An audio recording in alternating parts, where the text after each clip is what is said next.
porque creemos que Cristo es nuestro Redentor. Aquí en María Evangelizadora Radio nos complacemos en presentar Crece en tu Fe, con nuestro hermano Américo Tejada.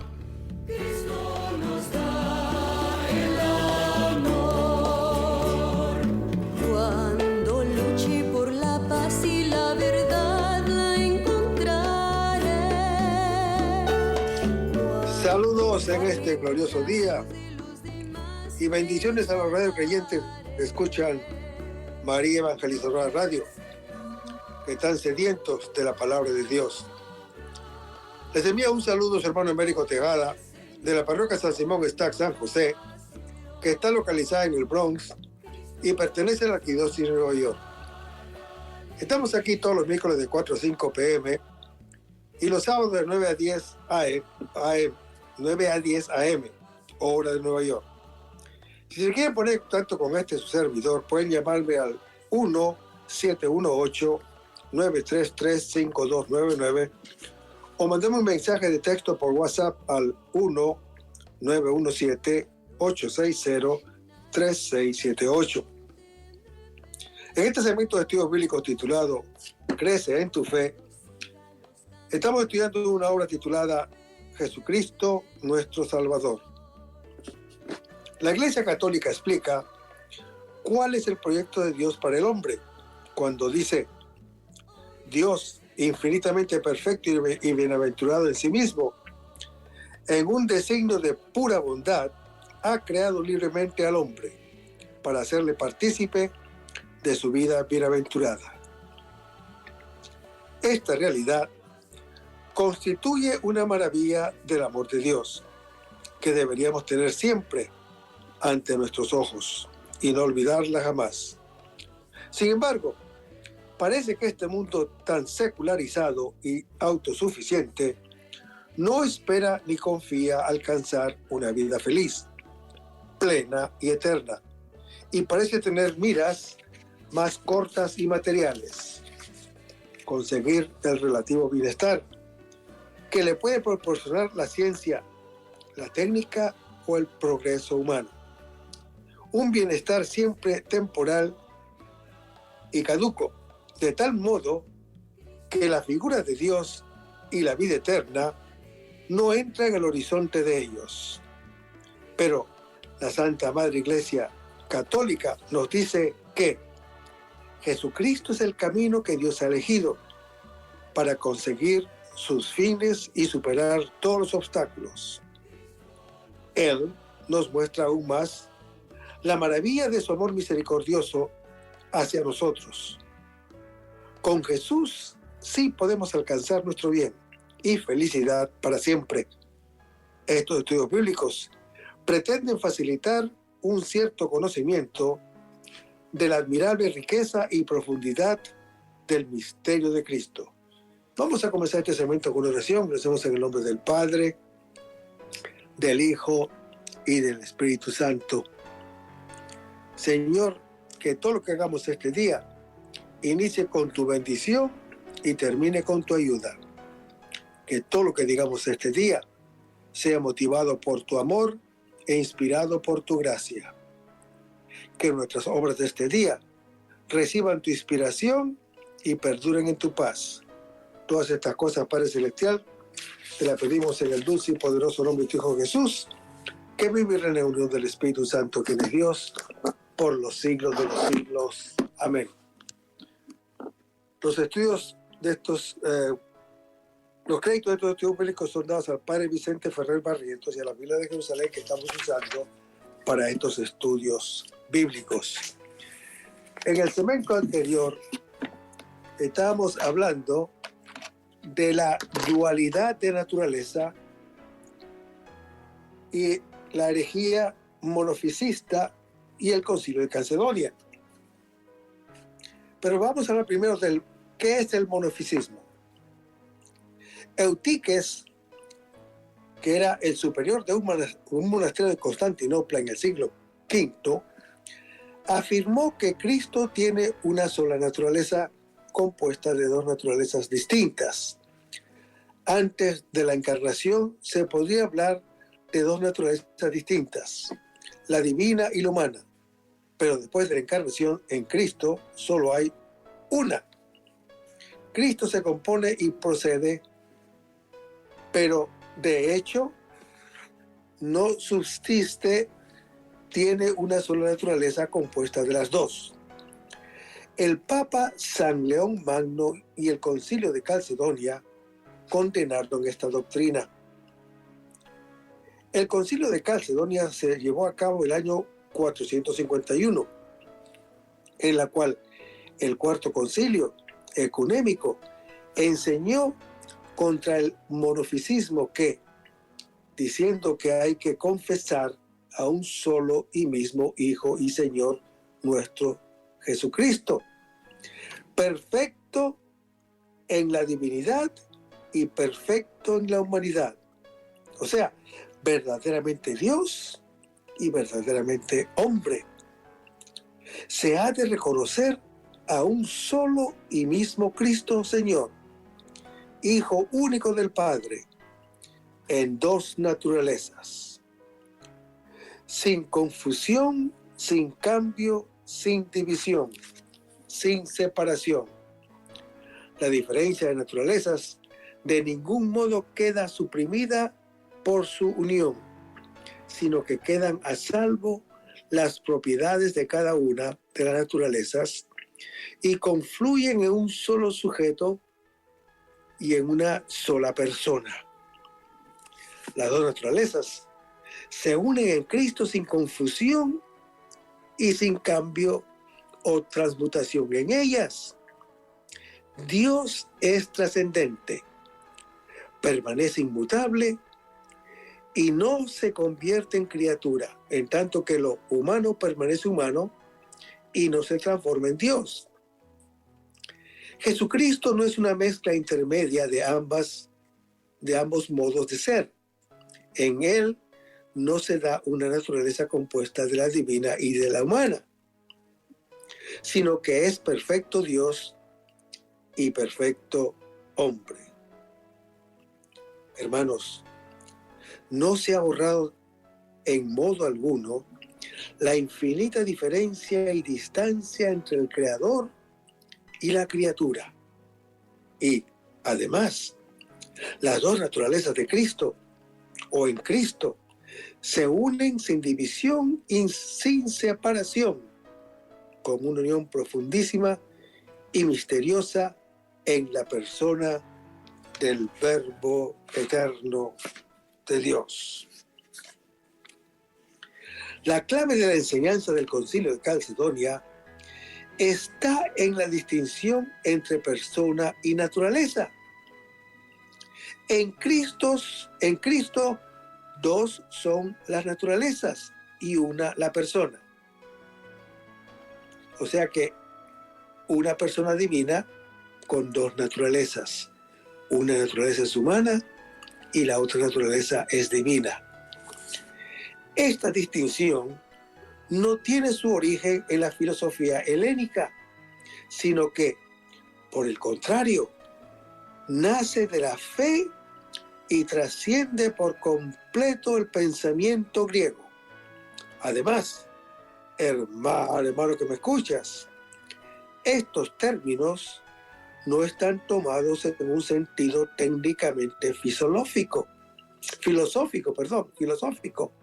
sino que se usan en el amplio significado corriente que distingue entre quién es uno, como que cuando Pedro que expresa la persona individual, y qué es uno, o sea, un hombre, un ser humano que expresa la naturaleza a un modo de ser o un modo de ser. Los teólogos posteriores explicarán también que resultaría imposible la unión de la divinidad y de la humanidad en una única naturaleza, mezcla de ambas, pues la divinidad es inmutable y absolutamente simple y no puede dejar de ser lo que era y empezar a ser otra cosa, ni puede ser parte de una naturaleza compuesta. Además, tal unión iría contra la fe, pues Cristo ya no sería Dios y tampoco sería verdadero hombre, sino otra cosa. Pero veamos algunas explicaciones sobre el misterio de la unidad ontológica de Cristo. Hermanos, hemos visto que la tradición y el magisterio de la Iglesia Católica llaman a Jesucristo persona o hipóstasis y emplean en cambio el término naturaleza para designar su divinidad y su humanidad. Es evidente que pretenden significar la humanidad de Cristo, la unidad de Cristo en clave ontológica, con términos de significado objetivo y real. Procuremos conocer un poco más el significado de estos términos. Vamos a hablar de persona e hipóstasis. Una hipóstasis es un ser individual completo, subsistente en sí mismo, independiente en su ser de otros individuos. Se llama también persona cuando se trata de los individuos más dignos en los que se verifica de modo más perfecto la noción de subsistir, ser por sí mismo. Este es el caso de los seres racionales que son dueños de sus actos. Este hombre, Pedro.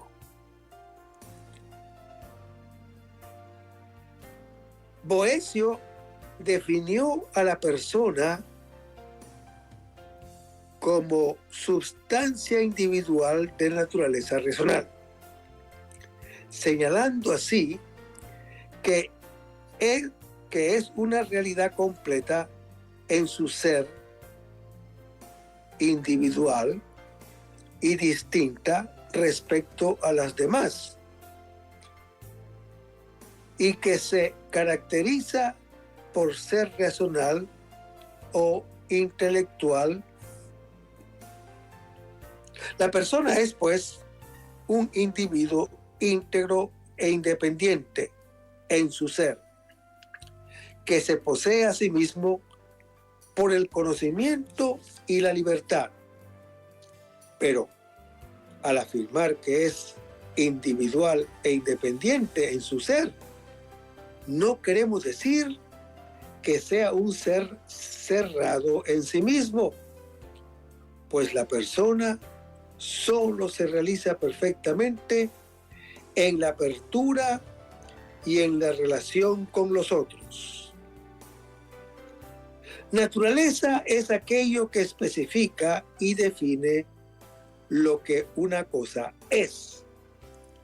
La naturaleza de Pedro es ser hombre, ser de la especie humana. Su humanidad también significa el principio interno por el que ese sujeto actúa del modo que le es propio. Es decir, hermano que me escuchas, la esencia, o sea, su modo de ser en cuanto es el principio de las operaciones. La naturaleza de Pedro es su condición humana con sus facultades propias por las que actúa como hombre racional y libre. Veamos ahora la distinción entre naturaleza y persona. La distinción entre una naturaleza y la propia persona que la posee es una distinción entre una parte y el todo, entre la parte que le da el modo de ser y el todo que existe realmente. Pedro tiene realmente una naturaleza humana como algo propio y además posee otros elementos individuales exclusivos de él, no comunes con otros hombres. Pedro es la persona, el todo, y la naturaleza es una parte de él que le especifica como hombre con las propiedades de la especie humana.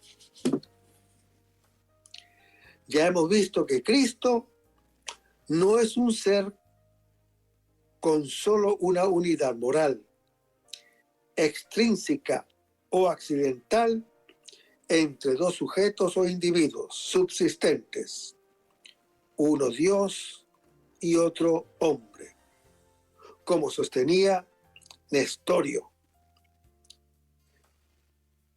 Cristo es una persona, un solo individuo real y subsistente, pero, por otro lado, esa unidad real y ontológica que afirmamos en Cristo no es una unidad de naturaleza.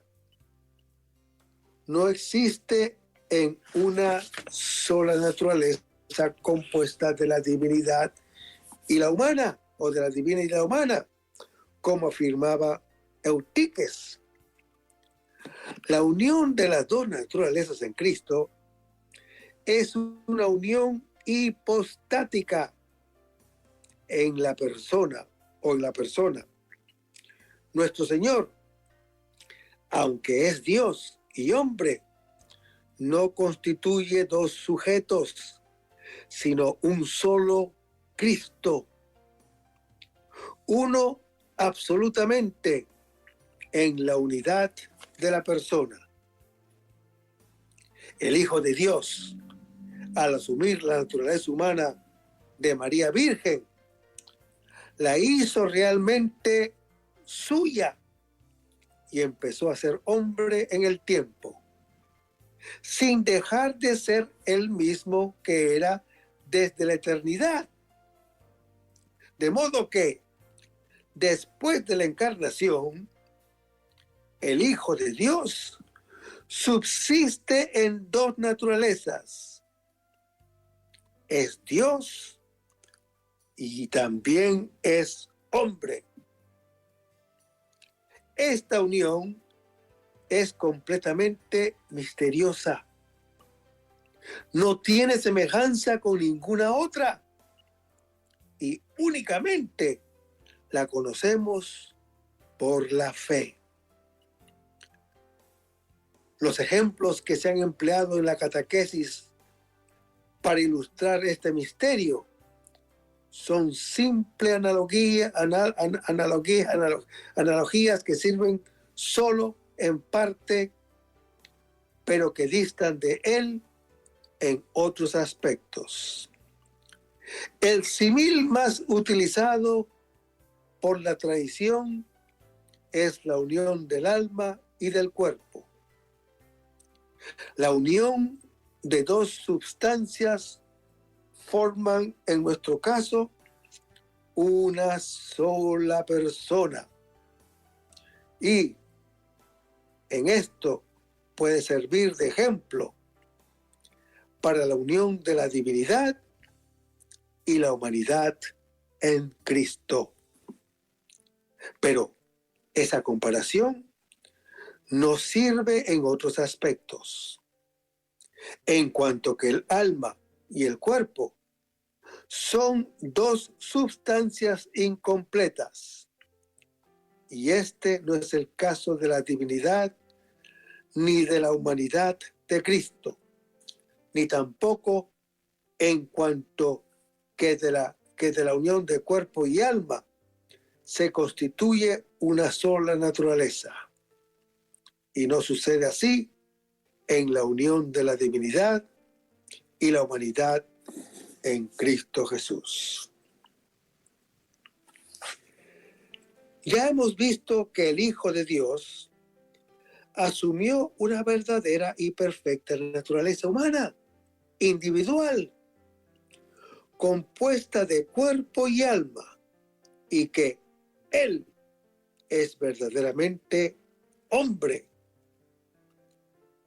Pero la naturaleza humana de Cristo, aunque es real, creada, individual y concreta, no es una hipóstasis o persona humana, pues no es un subsistente, no es un todo completo en sí mismo que existía independientemente de otro, ya que pertenece propiamente al Verbo que la ha asumido y ha sido llevada de modo inefable a la unión del ser personal del Hijo de Dios que preexistía a la unión. Hermanos, la humanidad de Cristo no tiene más sujeto que la persona divina del Hijo de Dios, que la ha asumido y ha hecho suya desde su concepción. De modo que el Hijo de Dios es el único subsistente, sujeto o persona en su naturaleza divina y en su naturaleza humana. Y afirmar que la humanidad de Cristo no es persona humana no significa disminuir o quitar algo de la verdadera y real índole humana de Jesús, ya que esa naturaleza es completa y perfecta y no le falta nada que sea propio de ella.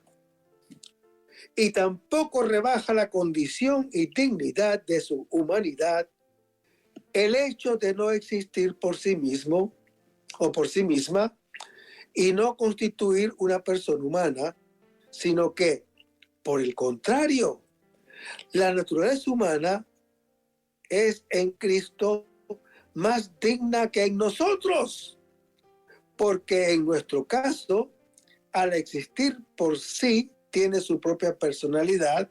Sin embargo, en Cristo existe en la persona del Verbo.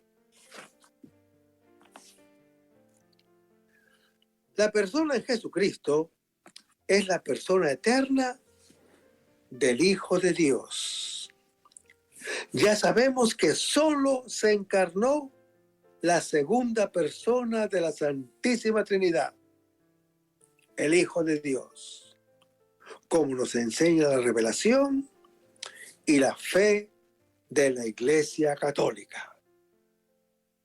Las tres personas divinas hicieron que una naturaleza humana se uniera a la persona singular del Hijo de Dios. Hermanos, esto es un misterio. El Verbo, desde antes de todos los siglos, tiene su ser personal por generación eterna de Dios Padre. La fe nos enseña que la persona de Cristo es la persona eterna del Hijo unigénito de Dios. Así pues, la persona de Cristo no es causada por la unión de las naturalezas humana y divina, sino que es eterna. Cristo no es o existe por su naturaleza humana, sino que por ella es hombre.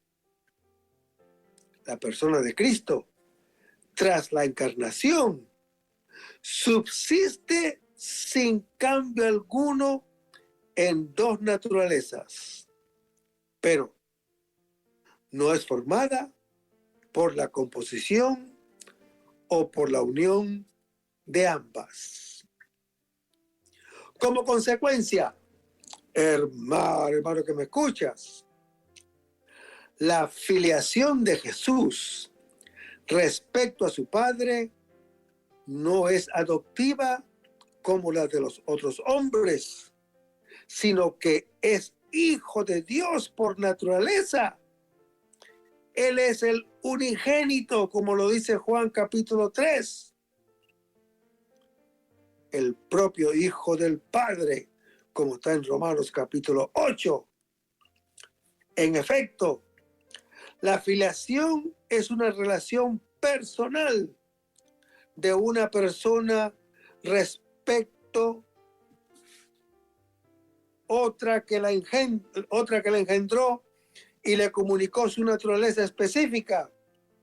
Y como en Cristo no hay otra persona que la increada, la del Hijo de Dios, que ha recibido su ser personal del Padre por generación eterna. Su filiación respecto a Dios Padre es natural, no adoptiva. No se puede decir que Cristo, en cuanto hombre, fuera hijo adoptivo de Dios por la gracia santificante, pues, aunque tuvo plenamente esa cualidad sobrenatural, como después veremos, este don no le hizo ser hijo de Dios. Ya lo era. Y por naturaleza. Vayamos a Romanos capítulo 8, versículo 3, donde aquí se expresan algunas consecuencias de la filiación divina. La fuerza omnipotente de aquel que nos amó hasta el punto de entregar por nosotros a su propio Hijo unigénito hará que salgamos victoriosos en las contradicciones y padecimientos. Jesucristo, nuestro Señor, al asumir la naturaleza humana, quiso tomar una carne semejante a la del pecado, aunque no el pecado en sí, y semejarse y sujetarse a las penalidades de esta vida, como es el hambre, el cansancio, el sufrimiento y sobre todo la muerte. Al asumirlas, hermano que me escuchas, el Señor Jesús, el Cristo, nuestro Salvador, las redimió convirtiéndolas en camino de santidad, de modo que a través de ellas nosotros podemos identificarnos con Él. Ni las pruebas, ni las fuerzas hostiles del cosmos podrán nada contra el amor eficaz de Dios por nosotros. Leamos. En efecto, cuando todavía estábamos sin fuerzas en el tiempo señalado, Cristo murió por los impíos. En verdad, apenas habrá quien muera por un justo. Por un hombre de bien, tal vez se atrevería uno a morir. Mas la prueba de que Dios nos ama es que Cristo, siendo nosotros todavía pecadores, murió por nosotros. ¿Con cuánta más razón, pues, justificados ahora por su sangre, seremos salvos por él de la ira? Si cuando éramos enemigos fuimos reconciliados con Dios por la muerte de su Hijo, ¿con cuánta más razón, estando ya reconciliados, seremos salvos por su vida? Y no solamente eso, sino que también nos gloriamos en Dios por nuestro Señor Jesucristo, por quien hemos obtenido ahora la reconciliación, como está descrito en Romanos capítulo 5. Hermanos, el apóstol Pablo está convencido del amor misericordioso de Dios y de su continua protección, como lo dice el Salmo 23. Ciertamente, la vida del cristiano corre entre mil dificultades y peligros y es acosada por enemigos de muchas clases. El apóstol Pablo tiene de ello gran experiencia, como lo dice en 2 Corintios capítulo 11. A pesar de todo esto, si Dios está a nuestro favor, ¿qué o a quién podemos temer? Además, hay un hecho que manifiesta con fulgurante claridad el amor que el Padre nos tiene, a saber, que no dudó en sacrificar a su propio Hijo, a su Hijo por naturaleza, para asegurar la felicidad eterna de sus hijos por adopción, que somos todos nosotros. Bendito y alabado sea el nombre de Jesús. Hermanos, el apóstol Pablo alude al sacrificio que hizo Abraham en Génesis capítulo 22. Pero mientras que en lugar de Isaac, Dios proporcionó a un cordero, tratándose de Jesús, no hay víctima que lo pueda sustituir. Él es el verdadero cordero que, como el siervo de Yahvé, entrega su vida por la salvación de todos, como está relatado en Isaías capítulo 53. Sí, pues el Padre ya nos ha dado en su Hijo el don supremo. ¿Cómo no nos va a conceder gratuitamente con Él todo lo que nos sea necesario para alcanzar en plenitud la salvación? Hermanos, el Señor Jesús en la cruz es el don por excelencia del Padre. Y en ese don se encierran todos los demás, que fue imposible para la ley hacer que el hombre no pecara, o, habiendo pecado, hacerlo justo. En otros términos, hermano que me escuchas, destruir el pecado. El apóstol Pablo, queriendo salvar la ley, atribuye esa carencia de fuerzas no por causa de la misma ley, sino por culpa de la carne, esto es, por el estado de terrible esclavitud en que se hallaba el hombre, presa del pecado. Leamos.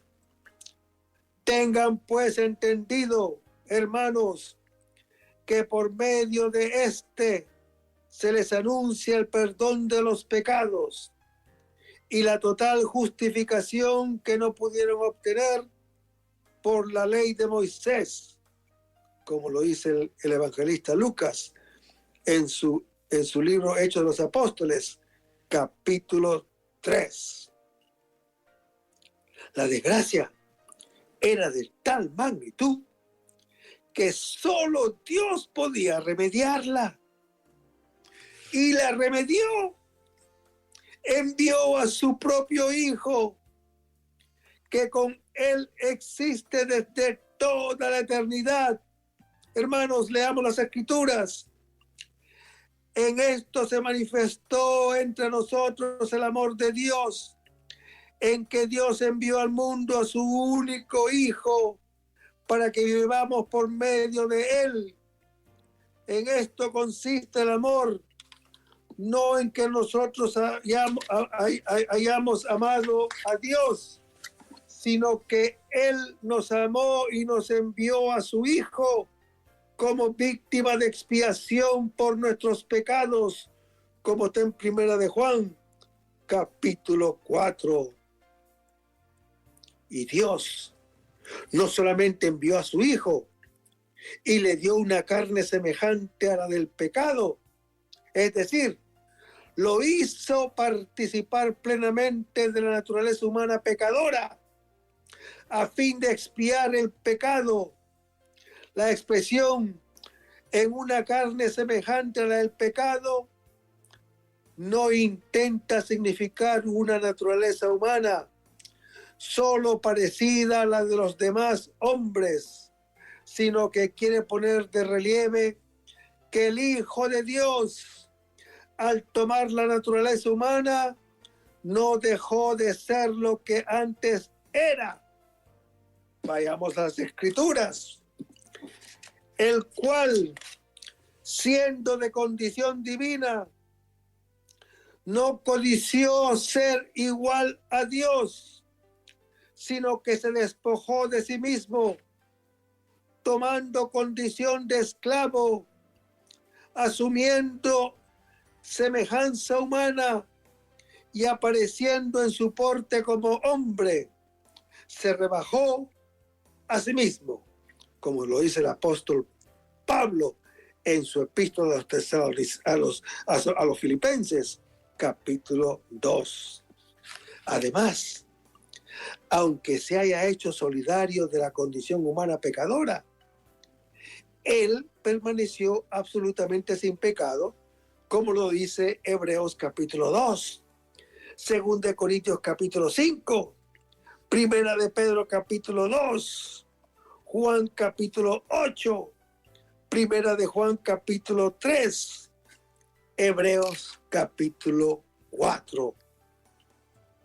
La pequeña cláusula a causa del pecado evoca un término técnico del vocabulario sacrificial del Antiguo Testamento, que decía, el sacrificio por el pecado, que está en Levítico capítulo 4, Éxodo capítulo 29 y Levítico capítulo 16. En esta perspectiva, hermano que me escuchas, Jesús es la víctima de expiación en la cruz, que sustituye a todos los antiguos sacrificios por el pecado. Leamos las Escrituras. Realizada en Cristo Jesús, a quien exhibió Dios como instrumento de propiciación por su propia sangre, mediante la fe, para mostrar su justicia, habiendo pasado por alto los pecados cometidos anteriormente, como lo dice el apóstol San Pablo en su epístola a los Romanos, capítulo 3. Al enviar Dios a su Hijo, tenía un propósito. ¿Cuál era ese propósito?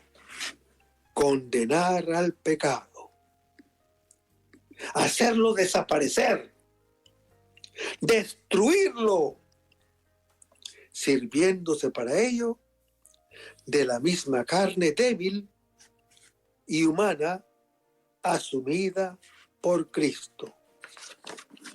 El apóstol San Pablo piensa sin duda en la muerte de Jesús, pero si la cruz fue el supremo acto de expiación por el pecado de la humanidad, esto no excluye que toda su vida terrestre en la carne haya tenido también un valor de redención como consecuencia de la obra liberadora de Cristo. Y la Escritura nos dice la justa exigencia de la ley, es decir, el veredicto de condenación exigido por la ley a causa del pecado, como está en Romanos capítulo 1. Se cumplió en la carne de Jesús crucificado. Esa satisfacción a la ley fue única y definitiva. Puso fin al imperio del pecado y el hombre quedó liberado, pudiendo gozar de la justificación procurada por la obediencia de Cristo, como está en Romanos capítulo 5. Algunos comentadores interpretan la justa exigencia de la ley como la obediencia a los mandatos exigidos por la ley. La obra de Jesús ha traído la realización de las promesas de los profetas, el perfecto cumplimiento de la alianza, al impulso del Espíritu Santo que habita en el corazón de los creyentes, como lo anuncia el profeta Jeremías en su capítulo 31 y lo anuncia Ezequiel en su capítulo 36.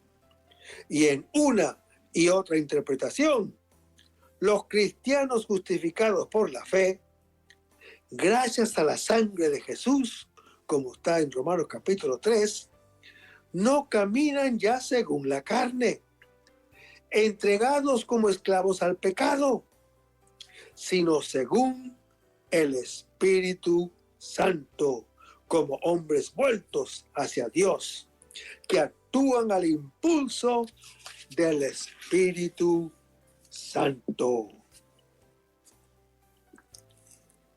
Hermanos, con el cambio producido por Descartes en el pensamiento filosófico moderno, se modificó también el concepto de persona. Si anteriormente se definía la persona en el orden de la realidad y del ser, a partir de este autor se le intentará definir desde la subjetividad como la autoconciencia del propio yo o del propio psiquismo en el que se cifra toda la realidad personal, o bien como la apertura y capacidad de relación con otro tú. Cuando se aplican esas teorías subjetivistas a Cristo, se suscita inmediatamente el problema de imaginar en Jesús una persona humana distinta del Verbo. En efecto, hermano que me escuchas, si lo que constituye y define a la persona es su psiquismo, Cristo, que tiene una conciencia y una vida psíquica humana, será un sujeto humano. En esa línea, algunos autores explican que la persona consiste en la autoconciencia, en una conciencia de uno mismo que se abre al ser en general, lo cual, en el fondo, es una apertura al infinito, es decir, a Dios. Así afirman que en Cristo, esa conciencia humana se abre totalmente a Dios. Así pues, en Cristo, Dios y hombre, se podría hablar de dos sujetos: el hombre Jesús, al que se atribuye una subjetividad propia, y el Logos, que tiene otra subjetividad distinta. Entonces, ¿cómo puede darse una unidad entre lo humano y lo divino en Cristo? ¿Cómo? La intentan explicar por las operaciones existentes entre ambos centros de conciencia o subjetividades. Y así dicen que toda la realidad de Jesús está en el hecho de que su subjetividad humana está totalmente abierta al infinito, en completa obediencia al Padre. Y por eso puede recibir la total autodonación de Dios, que le revela plenamente. Así pues, Jesús será un ser humano en quien tiene lugar la revelación suprema de Dios.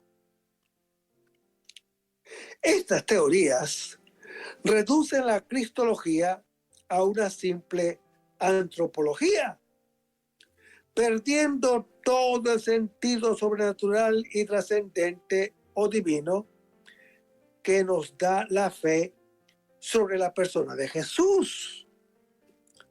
Cristo solo sería una persona humana igual que nosotros. Un hombre que tiene una relación más intensa con la divinidad. Un hombre especialmente místico y santo.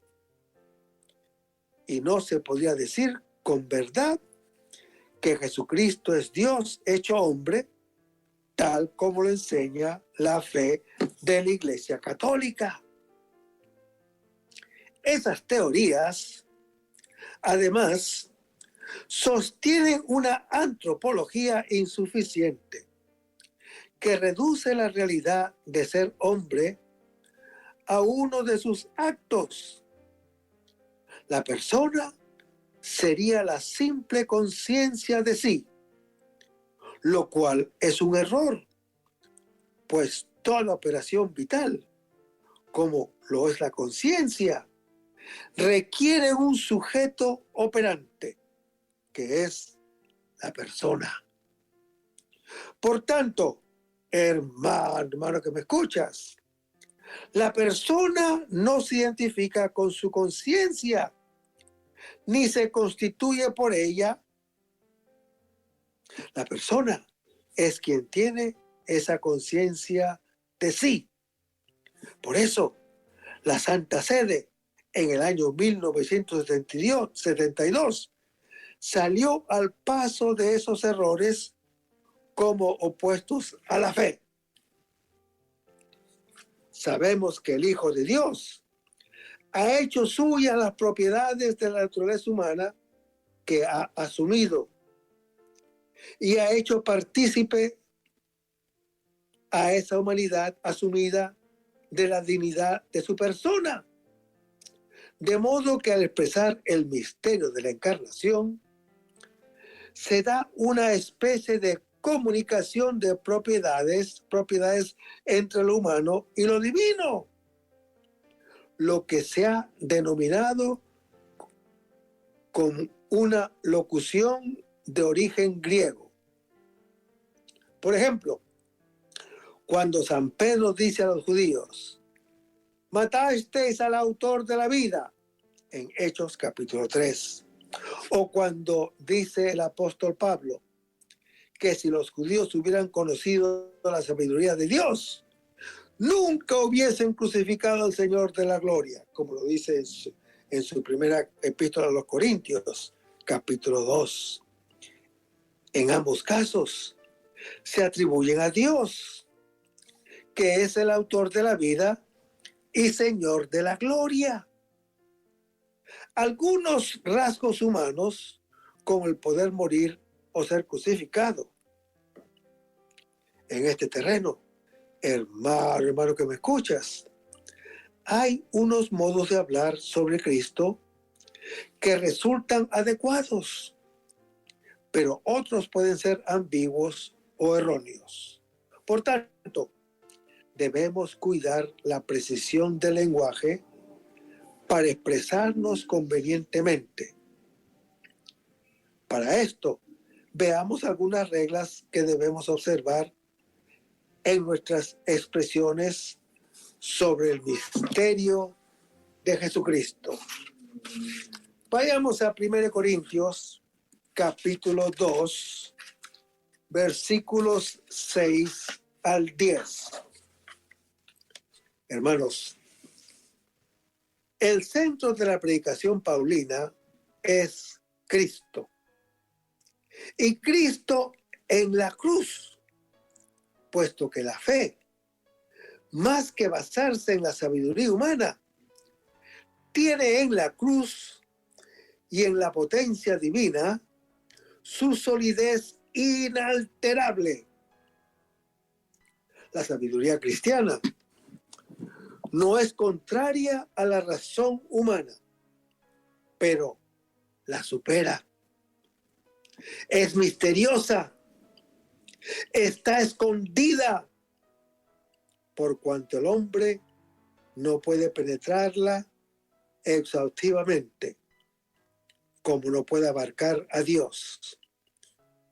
Pero puede llegar a conocerla solamente por la revelación. Leamos. A ustedes que les ha dado el conocer los misterios del reino de Dios, a los demás solo en parábolas, para que, viendo, no vean, y oyendo, no entiendan, como lo dice el Señor Jesús en el Evangelio según San Lucas, capítulo 8.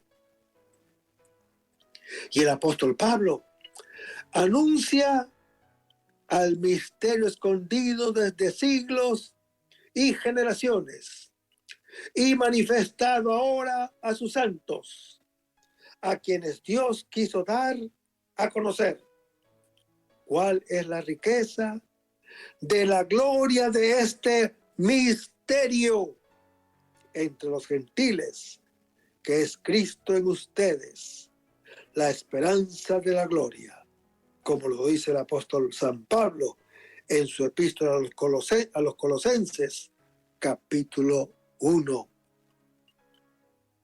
Hermanos, si bien su plena comprensión de la revelación solo se alcanza en el cielo, los perfectos cristianos que han alcanzado el pleno desarrollo de la vida y del pensamiento cristiano, vamos a las Escrituras, hermanos, no sean niños en mentalidad, sean niños en malicia, pero hombres maduros en mentalidad, como está en 1 Corintios, capítulo 14. Estos perfectos se identifican con los espirituales, a los que el apóstol Pablo contrapone como los niños en Cristo, como está en 1 Corintios, capítulo 3. Si el mundo judío o gentil tiene su sabiduría humana, los cristianos perfectos que han alcanzado el pleno desarrollo del pensamiento y de la vida cristiana tienen también su propia sabiduría. Esta sabiduría cristiana no cabe en los moldes de este mundo. No puede ser conquista del entendimiento del hombre como tal, pero ni siquiera es conocida de los príncipes de este mundo, es decir, de las potencias del mal. Hermanos, una vez más, se nos ha acabado el tiempo, pero vamos a seguir en el próximo segmento. Esto está preciosísimo. No se pierdan el próximo segmento. Vamos a despedirnos en el nombre del Padre, del Hijo y del Espíritu Santo. Amén. Señor Jesús, ayúdanos a conservar el fervor espiritual, la dulce y confortadora alegría de evangelizar, incluso cuando hay que sembrar entre lágrimas, como Juan el Bautista, como lo hicieron los apóstoles Pedro y Pablo y los otros apóstoles, y también esa gran multitud de evangelizadores que se han sucedido a lo largo de la historia de la Iglesia Católica, con un ímpetu interior que nada ni nadie sea capaz de extinguir. Señor Jesús, que esta sea la mayor alegría de nuestras vidas entregadas al Evangelio. Y ojalá que el mundo actual pueda así recibir la buena nueva de tu Evangelio, porque tenemos la tarea de anunciar el reino de Dios y de implantar tu iglesia en este mundo que todavía no te conoce. Todas estas cosas, Padre Celestial, te las pedimos en el dulce y poderoso nombre de tu Hijo Jesús, que vive y reina en unión del Espíritu Santo, quien es Dios, por los siglos de los siglos. Amén. Hasta el próximo segmento. Que el Señor los bendiga.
María Evangelizadora Radio, una emisora 100% católica y llega a ti como un pedacito de cielo en tu hogar.